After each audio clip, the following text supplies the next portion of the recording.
tinglovchilar, men Buxoro davlat tibbiyot instituti anatomiya, klinik anatomiya, o'qita kafedrasi dotsenti Temirova Nazokat Rustamova. Bugun sizlar bilan muhokama qiladigan mavzuyimiz orqa miya nervlarining hosil bo'lishi, bo'yin va yelka jigarlari anatomiyasi to'g'risida to'xtalib o'tamiz, gaplashib olamiz. Xo'p. Bizga ma'lumki, orqa miyaning kurrang moddasining oldingi shoxlaridan harakat tolalari, orqa shoxlaridan sezuv tolalari chiqib, bular demak orqa miya nervlari, nerv spinalisni hosil qiladi. Nerv spinalis 31 juft bo'lib, bulardan 8 tasi bo'yin, 12 tasi ko'krak, 5 tasi bel, 5 ta dumg'aza va 1 ta dum nervlarini hosil qiladi. 31 juft nerv bo'ladi. Bu nervlarning barchasi aralash bo'lib, nervlar foramen intervertebralisdan chiqqandan so'ng 4 ta tarmoq beradi. Ulardan birinchisi ramus ventralis, ya'ni oldingi tomonda chiqadi, ikkinchisi ramus dorsalis, orqa tomonga ketadi. Keyingisi ramus communicans deymiz, demak ichki a'zolarga ketadi, yoki ramus visceralis desak ham bo'ladi. To'rtinchi tarmog'imiz ramus recurrens deyiladi. Orqaga qaytib, demak ichkariga kiradi va orqa miyaning qattiq pardasini innervatsiya qiladi.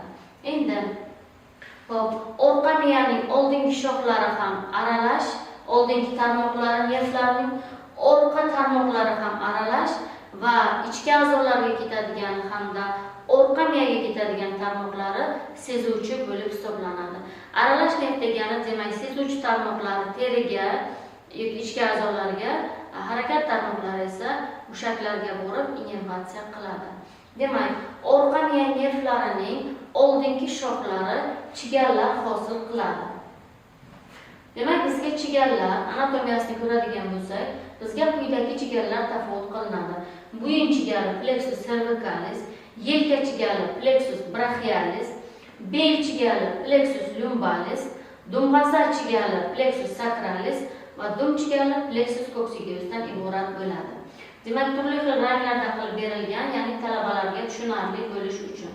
Demak, bo'yin chigarini ko'radigan bo'lsak, plexus cervicalis, demak, yuqorida aytib o'tdik, biz bo'yin nervlari 8 ta, chunki 7 ta bo'yin o'rqasi bo'lsa-da, nervlarimiz 8 ta. Ya'ni birinchi bo'yin nervi atlas bilan ensa orasidan chiqadi.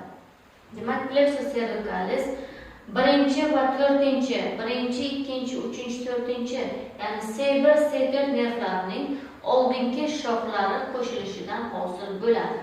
Demak, bu chigalni o'z navbatida sezuvchi, harakatlantiruvchi va aralash tarmoqlari tafovut qilinadi. Nervning sezuvchi tarmoqlari ushbu slaydda keltirilgan bo'lib, quyidagilarni tashkil etadi. Demak, birinchisi nervus occipitalis minor, demak kichik ensa nervi. Bu nerv ensaning lateral terisini va quloq suprasining orqa terisini innervatsiya qiladi. Demak, bo'yin chigardan chiqqan ikkinchi teri tarmog'i, ya'ni sezuvchi tarmog'i, bu nervus auricularis magnus deb aytiladi, ya'ni katta quloq nervi. Demak, mana bu yerda ham rasmda ko'rishingiz mumkin. Demak, bu quloq suprasini hamda tashqi eshituv yo'li terisini innervatsiya qiladi. Uchinchi tarmog'imiz bu bo'yinning ko'ndalang nervi bo'lib hisoblanadi. Bu nervus transversus colli deyiladi. Bo'yin ko'ndalang nervi bo'yin terisini innervatsiya qiladi. Keyingi to'rtinchi oxirgi tarmog'imiz demak nervus supraclavicularis deb nomlanadi. Demak, bu nerv ko'krak terisini innervatsiya qiladi. Xo'p, demak, bo'yin chigarining sezuvchi tarmoqlari 4 ta ekan. Birinchisi nervus occipitalis minor, ikkinchisi nervus auricularis magnus, uchinchisi nervus transversus colli hamda to'rtinchisi nervus supraclavicularis bo'lib hisoblanadi. Xo'p, bo'yin chigarining harakat tarmoqlarini ko'radigan bo'lsak, demak, bizga ma'lumki, bo'yin muskullari 3 guruhga bo'linadi. Bu yuzak guruh, o'rta hamda chuqur guruh. Yuzak guruh muskullari demak krado musculus platizma bilan sternocleidomastoideus. Demak, platizmani innervatsiya qiladi ikkinchi juft nervimiz. Sternocleidomastoideus, ya'ni to'sh umro'sirg'ich mushakka asosiy tarmoq keladi 11-juft nervdan. Xo'p, demak, bo'yin mushaklari o'rta guruhga kiradi. Bu tilos suyagidagi yuqorida joylashgan 4 ta muskul va pastda joylashgan 4 ta muskullar bo'lib hisoblanadi.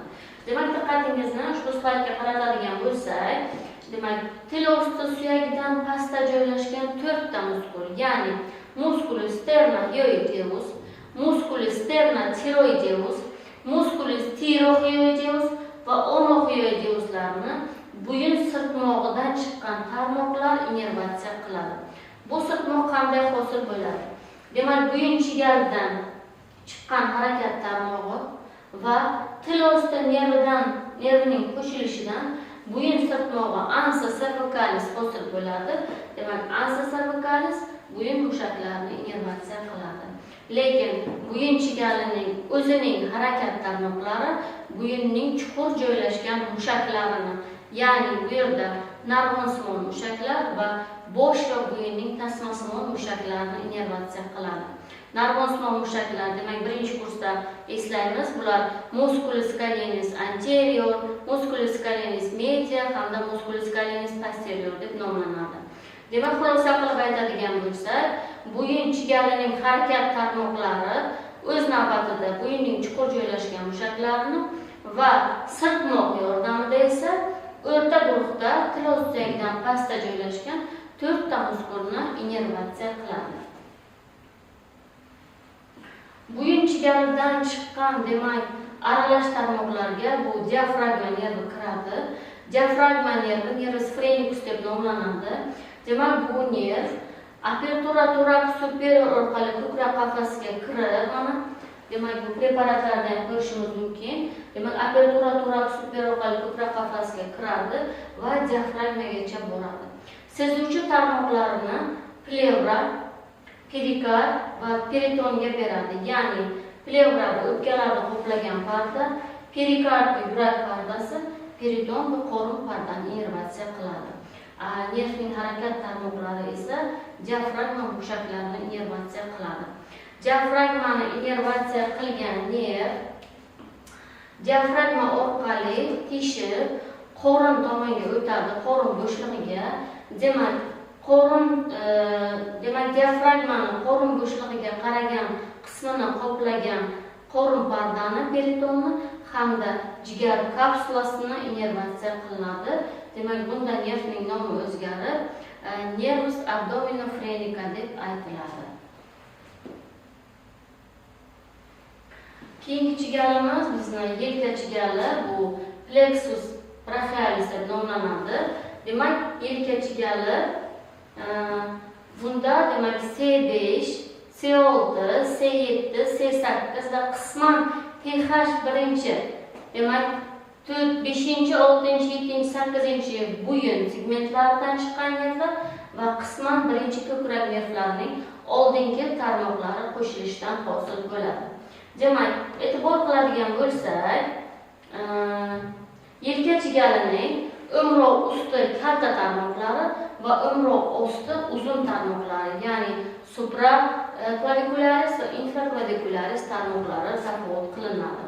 Xo'p, yelka chigalidan chiqqan kalta tarmoqlarning 3tasi kurak sohasiga, demak, yelka chigaliniki 3tasi ko'krak sohasiga va bittasi umroq sohasiga ketadi.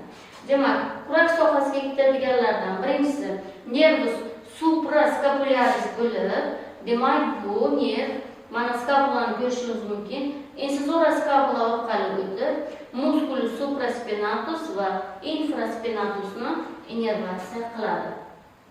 Demak, kurakka ketadigan ikkinchi nervimizning nomi nervus dorsalis scapula, ya'ni kurakning orqa nervi deb nomlanadi. Bu nerv musculus levator scapula, demak, kurakni ko'taruvchi mushak va musculus rhomboideus romsimon mushaklarni innervatsiya qiladi. Keyingi nervimiz, demak, kurakka ketadigan 3-nervimiz nervus subscapularis deb nomlanadi. Bu kurak osti nervi bo'lib, shu nomli mushakni, ya'ni musculus subscapularisni hamda musculus teres majorni innervatsiya qiladi.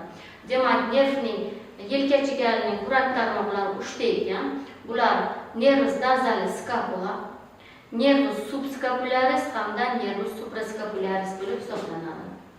Xo'p, demak, yelka chigaridan chiqqan 4-kalta tarmoq bu o'mroq osti nerv bo'lib hisoblanadi, nervus subclavius. Demak, bu shu nomli mushakni, musculus subclaviusni innervatsiya qiladi. Bizga ma'lumki, bu mushak, muskul, demak, o'mroq suyagi bilan birinchi qovurg'a orasida joylashgan bo'lib hisoblanadi. Xo'p, endi bizga qoldi ko'krak tarmoqlari. Demak, ko'krak tarmoqlaridan birinchisi nervus thoracic anterior deb nomlanadi. Demak, bizga ma'lumki, ko'krakning oldingi tomonida ikkita muskul joylashgan. Bular ko'krakning katta va kichik muskullari, musculus pectoralis major va musculus pectoralis minor. Demak, nervus thoracic anterior, musculus pectoralis major va minorni innervatsiya qiladi. Ikkinchi nervimiz nervus thoracodorsales deb nomlanadi. Bu nervimiz, demak, oldindan orqa tomonga o'tib, orqaning keng serbal mushagi, musculus latissimus dorsini innervatsiya qiladi. Ko'krakka ketadigan uchinchi nervimizning nomi nervus thoracicus longus deb nomlanadi. Bu nerv, demak, ko'krak mushaklaridan bo'lgan musculus serratus anteriorni innervatsiya qiladi. Demak, biz aslar bilan ko'krak mushaklarini ko'rishimiz kerak. Ko'krak mushaklarini eslaymiz. Yuza hamda chuqur guruhga bo'linardi yoki ko'krak mushaklarining serbal mushaklari hamda autoxton mushaklar, kalta mushaklarga bo'linar edi.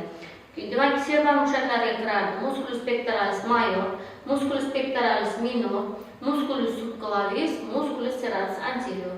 Ular nervlardan aytib o'tib ketaman. Demak, pectoralis major va minorga keladi nervus thoracic anterior. Musculus subclaviusga o'z nomidagi nerv keladi, nervus subclavius, hamda musculus serratus anteriorga nervus thoracicus longus degan nervlar keladi. Ko'krakning chuqur joylashgan mushaklari ham 4 ta edi.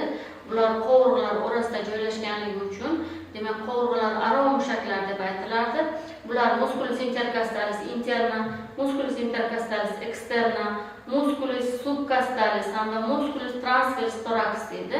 Demak, bu mushaklarni ko'krak nervlari, nervus thoracicuslar innervatsiya qiladi.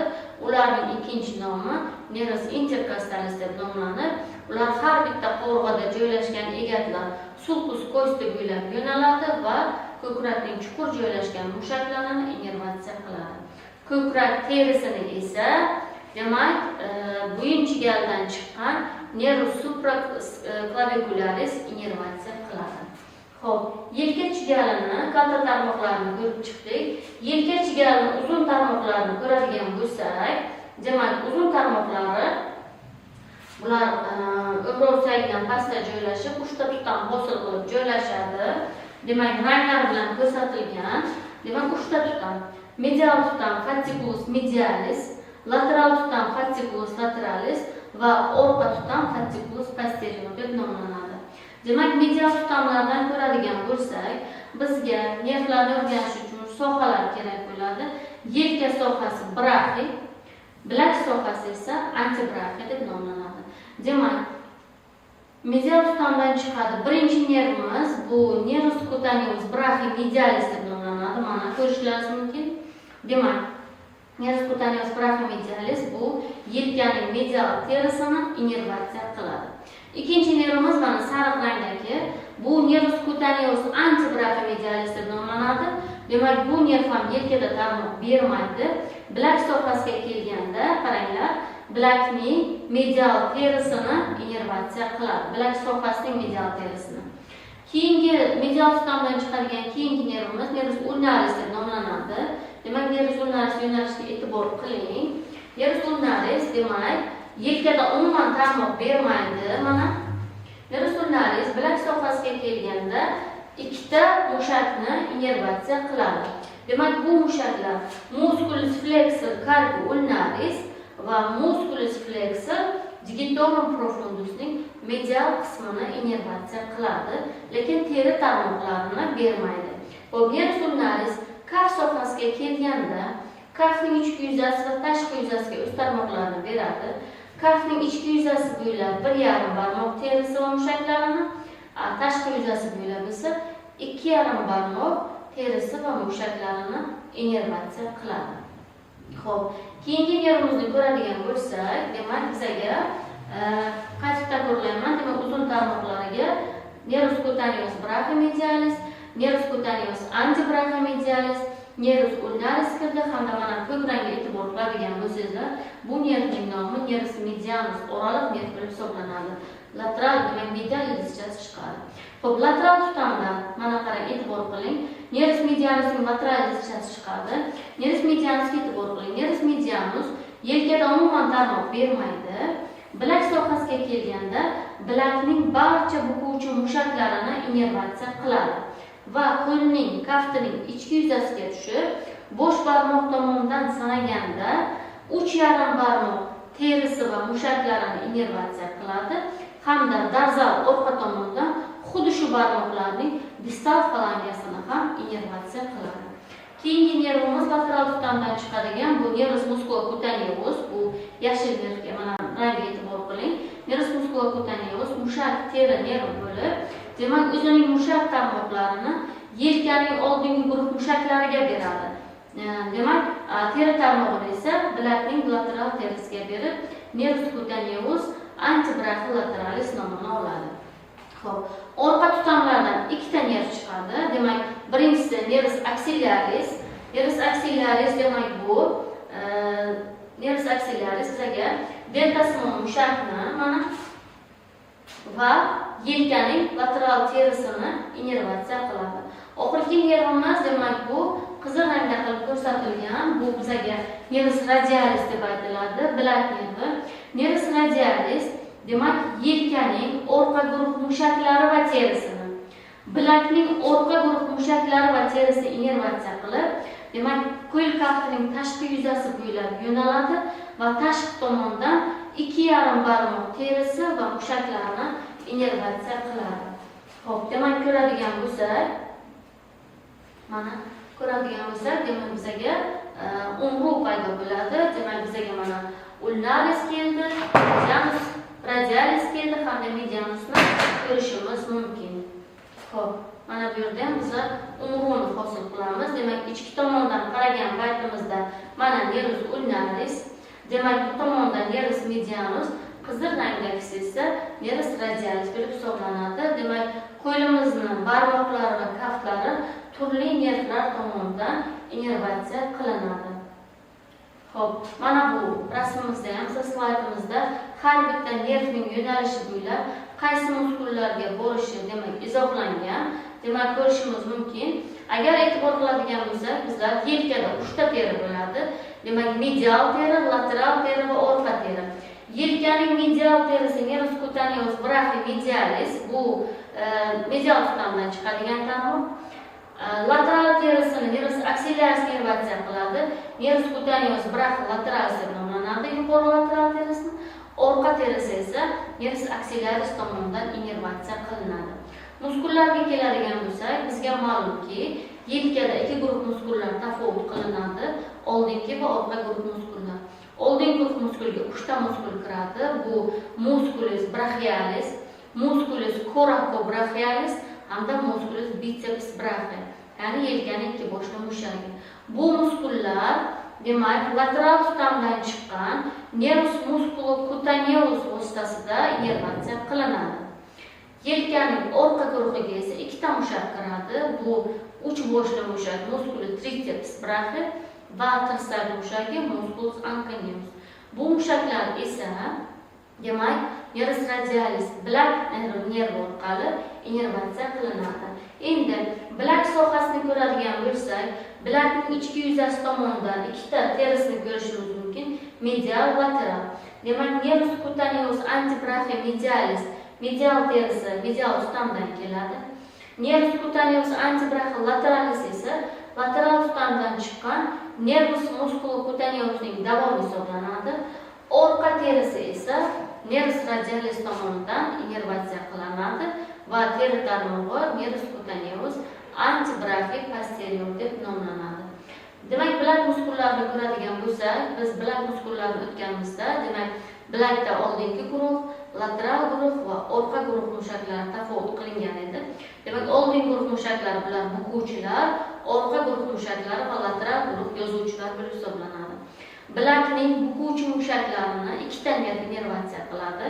Nervus medialis va ulnaris, orqa guruh mushaklarini esa bitta nervus radialis innervatsiya qiladi. Demak, hurmatli talabalar, sizlar bilan muhokama qilishimiz kerak bo'lgan mavzumiz haqida to'xtalib o'tdik. E'tiborlaringiz uchun rahmat.